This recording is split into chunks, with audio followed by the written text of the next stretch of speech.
બધા એમ કહેતા હોય કે બાયડીથી કંટાળી ગયા છે, બાયડી જીવવા નથી દેતી. હું તમને એક વાત કહેવા માંગુ છું કે તમારી ઘરવાળીને જો તમે 2 ગણી પ્રેમ આપશો ને, તમારું જીવન સફળ થઈ જાય. એટલે ભગવાન બધી જગ્યાએ પોગી ન શકે ને, તો એને આ ઘરવાળી બનાવી. એટલે ઘરવાળીને તમારું ખાવા પીવાનું, તમારું બધી વસ્તુનું ધ્યાન રાખે. એટલે તમે ઘરવાળીનું ધ્યાન રાખશો ને તો એ તમારું પૂરેપૂરું ધ્યાન રાખશે. જો હું અત્યારે દરવાજો ખોલી દઉં છું, ફૂલ ઘરવાળીને સાચવવાની. કંટાળી ગયો છું એલા એની વારે મારું જીવનમાં જિંદગીની પથારી પડી ગઈ. એની મને ગામડે મોજથી રહેતા હતા, લગ્ન પછી ગામડેથી રાજકોટ રૂમ લઈને વી આવ્યા. એની માને ખાવા પીવાના બકાલાના કટે છે.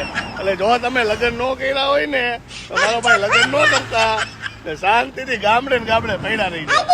એટલે બાયડીને છે ને તમારે ફૂલ પ્રેમ કરવો, બરાબર ને?